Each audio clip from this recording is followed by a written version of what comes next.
L'Esprit du Seigneur est dans ce lieu, amen. Il est palpable, je le sens et je sais qu'il est là. Et je lui demande, Père éternel, de prendre vraiment le contrôle de cette prédication afin que ton esprit puisse faire son travail dans le cœur de tous ceux qui en ont besoin, au nom de Jésus. Amen. Cet après-midi, j'aimerais encourager quelqu'un qui passe par des moments difficiles. Et je pense que nous tous, on s'est déjà vu en face de montagnes qui sont très hautes et on ne sait pas par quel bout prendre les choses et on rencontre des difficultés et on se dit peut-être que la solution va venir de l'extérieur. Mais j'ai une très bonne nouvelle à vous annoncer cet après-midi. C'est que si je vous disais que la solution de tes problèmes ne se trouve pas à l'extérieur, mais que la clé pour ouvrir les portes de tes bénédictions sont à l'intérieur de toi, est-ce que ça te ferait du bien? Si je te disais que la foi, lorsqu'elle est activée, elle peut déclencher une puissance capable de changer ta réalité. Est-ce que tu serais OK avec ça? C'est ce que j'appelle le pouvoir créateur de la foi. Et oui, parce que la foi, ce n'est pas simplement une croyance. Il y a un pouvoir qui attend d'être activé. Et nous allons découvrir cela dans Marc 5, versets 24 à 34, avec l'histoire de la femme à la perte de sang. C'est une magnifique histoire que je vais vous lire. Jésus s'en alla avec lui, et une grande foule le suivait et le pressait. Or, il y avait une femme atteinte d'une perte de sang depuis 12 ans. Elle avait beaucoup souffert entre les mains de plusieurs médecins. Elle avait dépensé tout ce qu'elle possédait et elle n'avait éprouvé aucun soulagement, mais était allée plutôt en empirant. Ayant entendu parler de Jésus, elle vint dans la foule par derrière et toucha son vêtement. Car elle disait, « Si je puis seulement toucher ses vêtements, je serai guérie. » Au même instant, la perte de sang s'arrêta et elle sentit dans son corps qu'elle était guérie de son mal.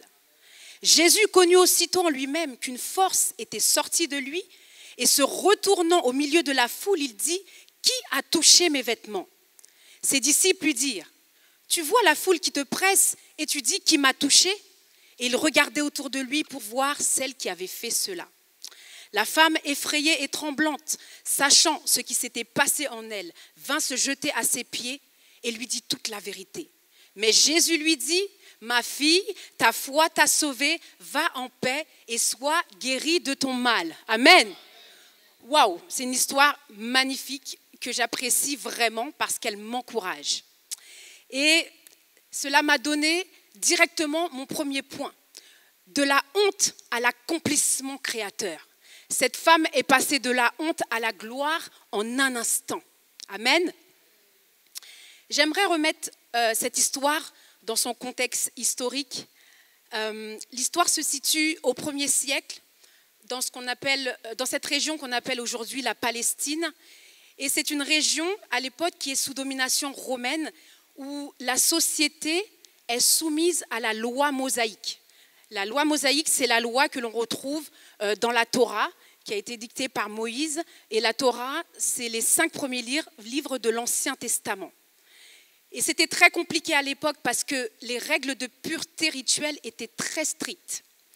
Et la maladie de cette femme, la loi se trouve dans Lévitique 15, versets 25 à 27, qui dit que la femme qui aura un flux de sang pendant plusieurs jours, hors de ses époques régulières, ou dont le flux durera plus qu'à l'ordinaire, sera impure tout le temps de son flux, comme au temps de son indisposition menstruelle.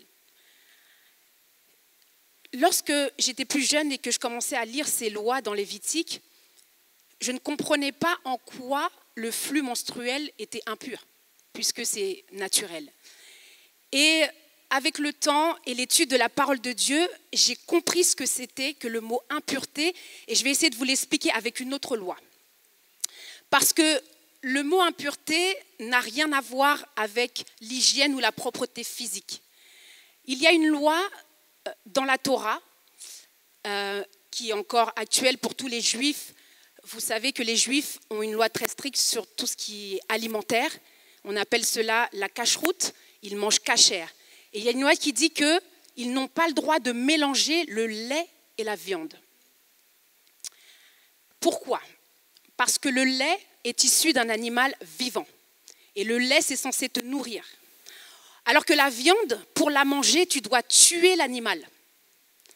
Et d'un point de vue spirituel, la mort et la vie ne peuvent se mélanger. Et c'est en ce sens que cette femme était impure parce qu'elle perdait du sang. Le sang, c'est la vie. Et la Bible dit que l'âme est dans le sang. Donc si elle perdait du sang, quelque part, elle perdait de la vie. Et donc, si elle perdait de la vie, il lui manquait une partie de vie. Donc impur, ça signifie aussi incomplet. Parce que la vie, c'est la plénitude. Et la mort, c'est rien.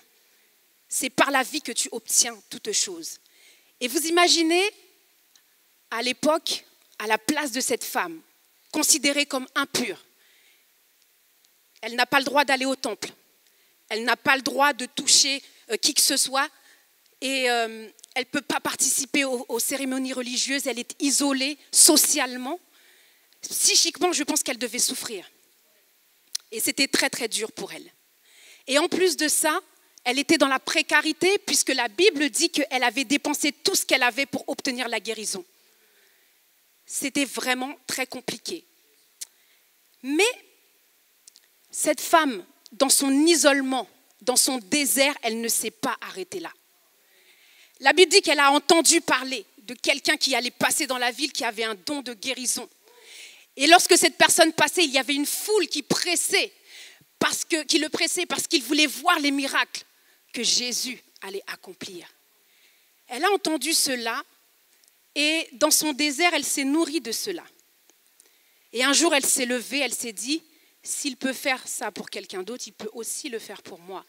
Alors elle est partie et elle a touché la robe de celui qui lui a rendu sa dignité, la robe de celui qui l'a fait passer des ténèbres à la lumière. Waouh, c'est vraiment extraordinaire.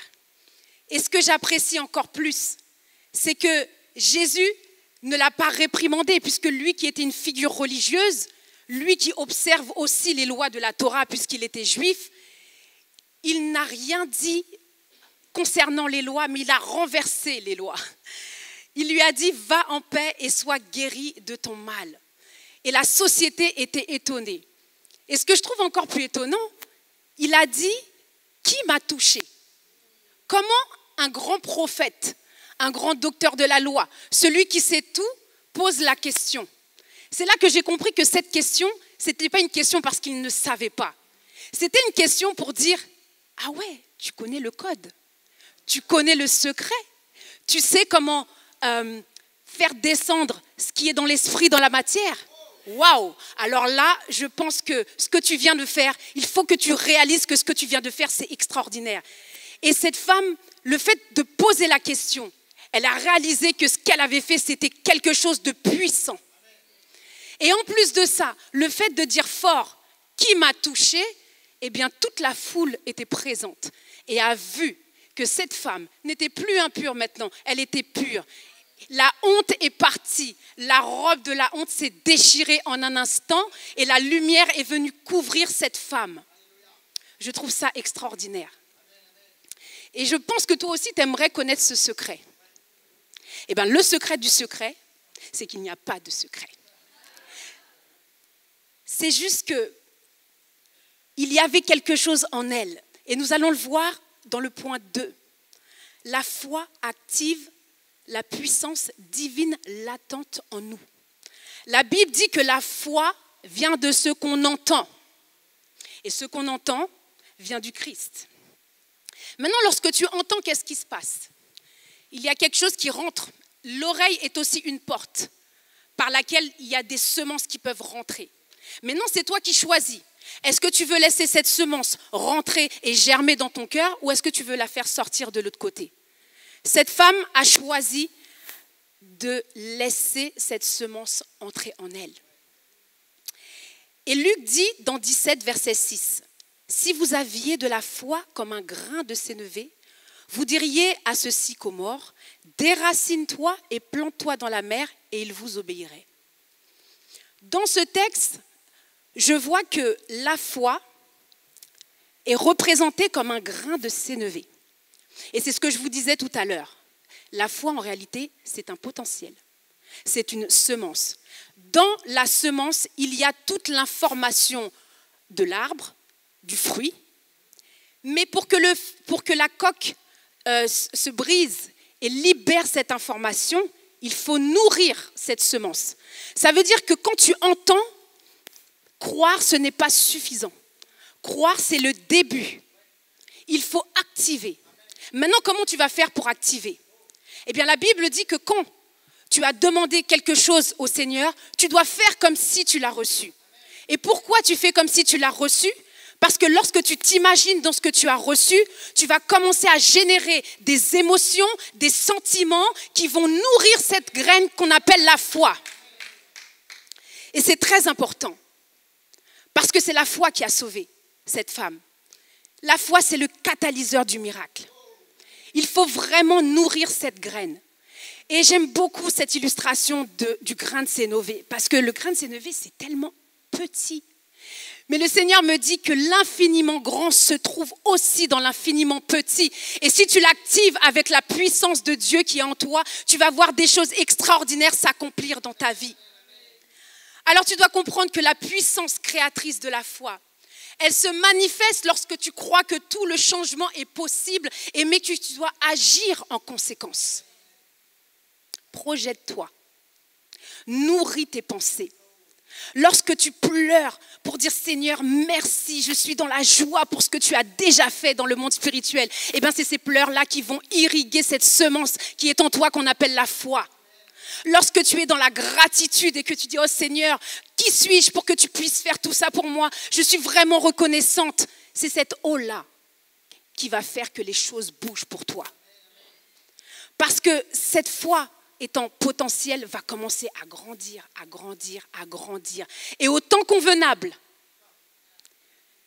tu vas voir une fleur. La création, c'est la forme dans le néant. Il y a une forme, lorsque tu vois rien, c'est ce qu'on appelle la création. Tu es capable de créer. Ce pouvoir-là, il est en toi. Le Seigneur t'en a fait cadeau.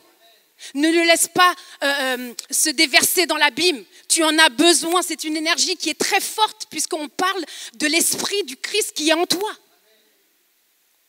Et cette femme-là, je trouve qu'elle est très forte quand même parce qu'elle était isolée du monde, de la société, pardon.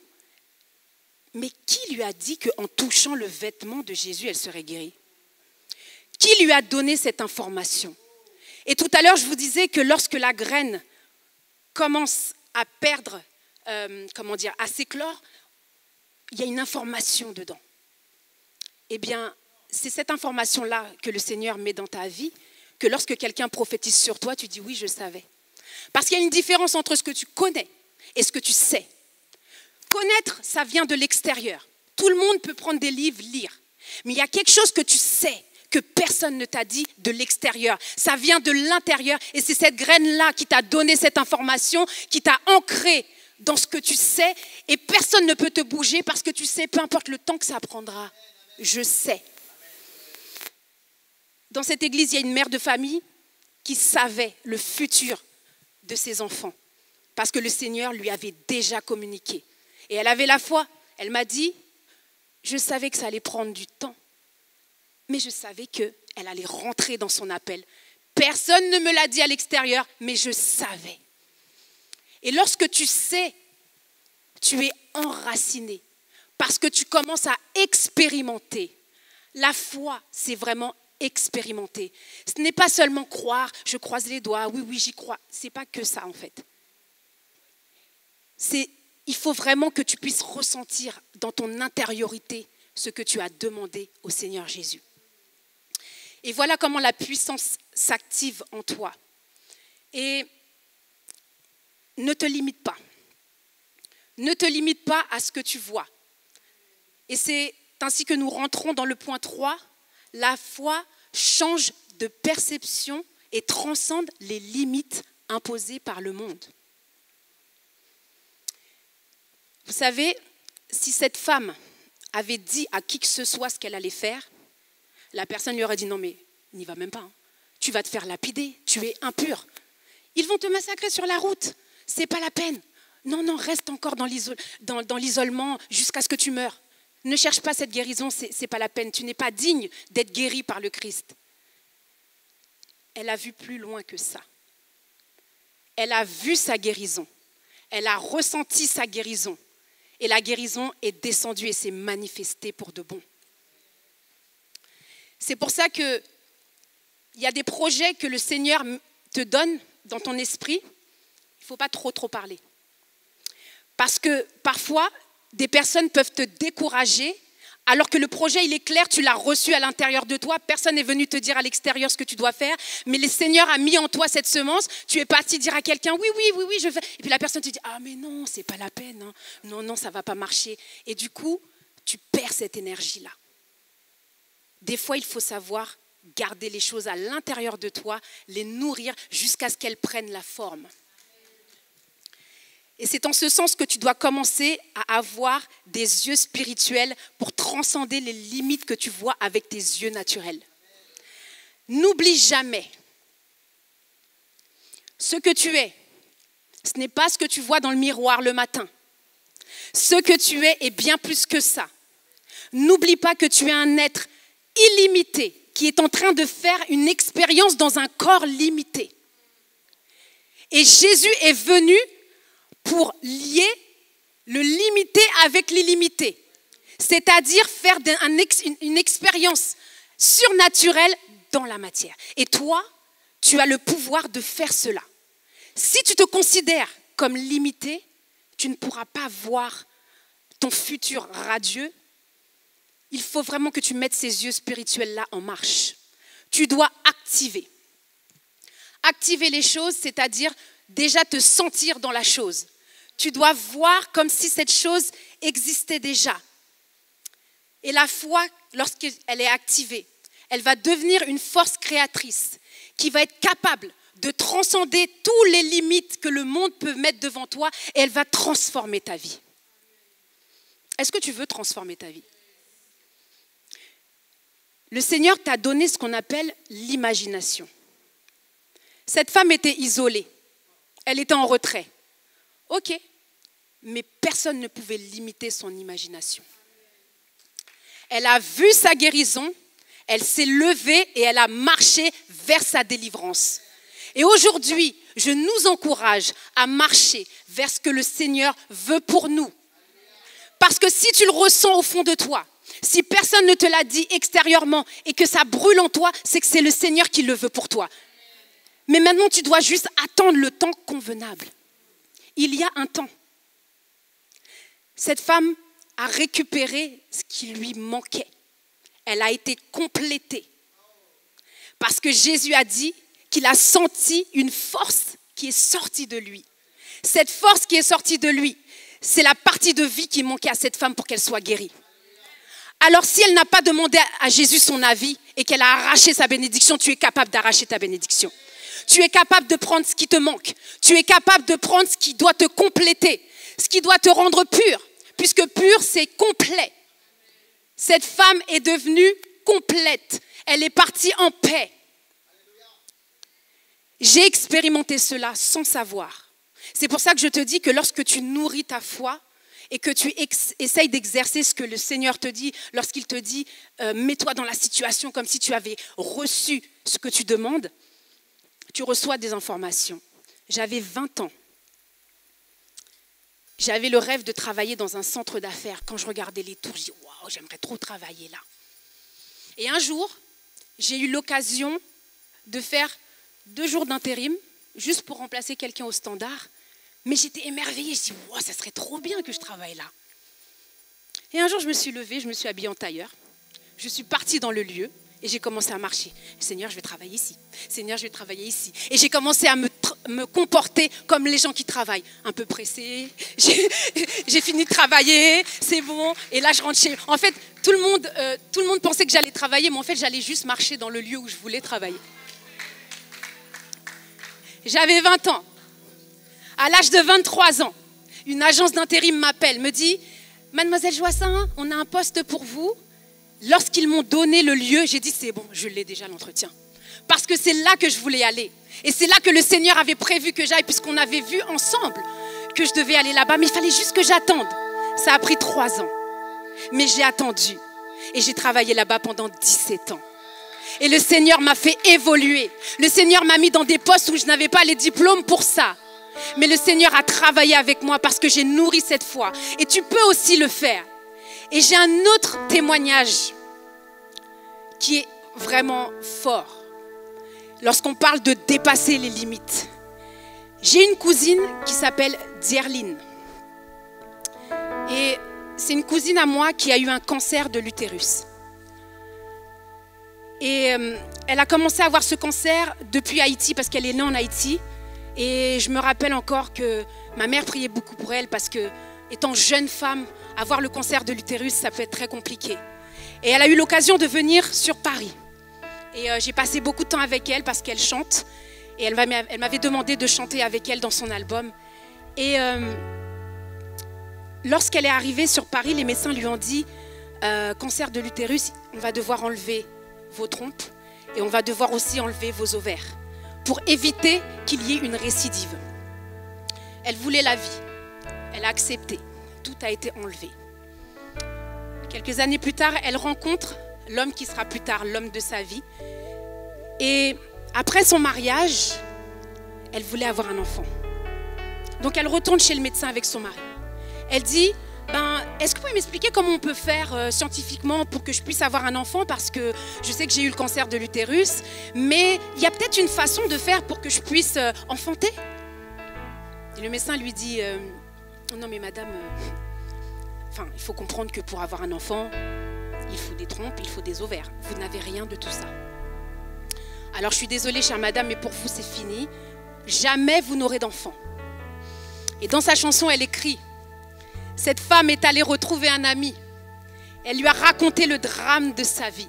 Mais cet ami lui a dit, courage, ne crains pas ce présage. Sois rassurée, mais moi je vais m'en charger. Elle a commencé à prier. Elle a fait des veillées de prière. Elle s'est imaginée maman. Elle s'est imaginée avec cet enfant. Elle s'est imaginée vraiment avec cette famille complète parce que c'est ce qui devait la compléter. Et un jour, elle sent qu'elle est enceinte. Elle va voir le médecin, elle dit, je crois que je suis enceinte. Le médecin dit non, mais bon, si vous voulez, faites les radios, on va voir. Radio, il voit un œuf. Les médecins, ils disent, oh, mais comment? Mais jusqu'à présent, ils ne savent pas comment ça s'est fait. Eh bien, elle a eu une fille. Elle a appelé sa fille Shekinah. Shekinah, qui veut dire la plénitude de Dieu. Parce qu'elle est pleinement heureuse. Et la meilleure, c'est qu'elle a eu un deuxième enfant. Un garçon. Elle l'a appelé Timothée. Et aujourd'hui, elle a une famille merveilleuse. Elle les a donnés au Seigneur. Elle est pasteur avec son mari. Elle a son ministère. Et c'est pour ça que dimanche dernier, après-midi, j'ai dû partir. Parce que c'était un concert d'action de grâce pour remercier le Seigneur de ce qu'il avait fait. Elle a transcendé les limites de la science et par la création. Elle a recréé les ovaires avec la puissance de la foi. Elle a créé la trompe qui manquait et l'Esprit de Dieu a fait naître ces deux beaux enfants. Et à chaque fois que je les vois, je dis « Wow, Seigneur, tu es vraiment extraordinaire ». Et le Seigneur lui a donné le pouvoir de guérir. Il lui a donné ce don de guérison et c'est pour cela qu'elle était passée par cela. Parce qu'elle devait avoir un témoignage fort pour guérir ceux qui étaient malades. Alors je ne sais pas par quoi tu passes cet après-midi. Je ne connais pas ta montagne. Je ne sais pas qu'est-ce qui fait que tu es bloqué. Mais n'oublie pas que ce que tu vois là, ce n'est pas toi. Il y a quelque chose, il y a une nature divine qui doit grandir en toi. Il y a l'illimité qui doit grandir en toi pour casser toutes les barrières, casser toutes les chaînes qui t'empêchent d'arriver là où tu veux arriver. Ce qui doit te compléter cet après-midi sera complété parce que tu vas commencer à nourrir la foi qui est en toi. Tu vas commencer à te sentir là où tu dois être. Ton futur radieux, tu le vois, tu le sens et ce que tu sens là, ça commence à donner vraiment, tu commences à arroser cette graine. Il y a un chant qui dit « Praise him in advance ». Tu dois commencer à le louer en avance. Est-ce que tu veux le louer en avance? Alors lève-toi si tu veux le louer en avance. Tu vas commencer à dire merci Seigneur pour ce que tu as fait. Et ce qui est en moi que je sens qui doit être fait. Je sais que dans le monde spirituel, il est déjà fait. Donne-moi, Seigneur mon Dieu, l'autorité spirituelle pour faire descendre dans la matière ce que tu m'as demandé, pour faire descendre dans les limites, l'illimité dans le nom puissant de Jésus. Si tu sens que tu es faible cet après-midi, si tu penses que tu dois te morfondre dans les situations compliquées, le Seigneur te dit mets-toi debout. Mets-toi debout, commence à louer, commence à adorer, parce que tu dois être émerveillé par sa présence. La Bible dit que lorsque nous sommes émerveillés par la présence de Dieu, rien n'est impossible, rien ne t'est impossible. Tant que tu es aligné avec ce que le Seigneur a prévu dans ta destinée, tu es capable de co-créer ta destinée avec le Seigneur. Rien ne te limite. Si quelque chose était destiné dans ta vie, tu peux aller encore plus loin. Tu peux aller encore plus loin. Étends tes limites. Étends tes limites. Il y a une puissance dans le nom de Jésus. Il y a une puissance qui brise les chaînes. Il y a une puissance qui te ramène là où tu dois aller. Il y a une puissance qui va faire de toi quelqu'un de surnaturel. Parce que tu vas manifester ta nature divine chaque jour de ta vie. Connecte-toi. Connecte-toi. Sors de cette tristesse. L'Éternel me dit de te dire, la situation qui te dérange te provoque un sentiment de tristesse. Il a dit qu'il peut changer le mal en bien, mais il te donne l'autorité de changer la tristesse en joie. Parce que la joie, c'est le sentiment qui va nourrir cette foi. Et lorsque cette foi sera nourrie, elle va grandir, la coque va s'exploser et tu vas sentir quelque chose en toi qui a changé. Tu vas commencer à être raffermi. Tu vas commencer à ressentir le bonheur que tu ressens lorsque tu auras la chose que tu as demandée. Mets-toi dans cette situation-là. Si tu es triste, si tu te sens opprimé, l'Éternel est capable de déchirer cette robe de honte aussi qui est sur toi. Si tu sens que tu as besoin d'aide, lève les mains. L'Esprit de Dieu est illimité. On parle de Jésus, celui qui donne la vie. Il a la vie en abondance. C'est lui qui te vivifie. Il va te donner ce dont tu as besoin. Alors lève tes mains. Dis Seigneur, je veux recevoir. Remplis ma coupe, Père éternel. Que je sois rempli de ton onction. Que je sois rempli de ton esprit. Afin que je puisse marcher sur les scorpions, sur les serpents qui m'empêchent de rentrer dans ma destinée. Je veux voir ta fidélité se répandre sur moi. Alléluia, ton onction, Seigneur.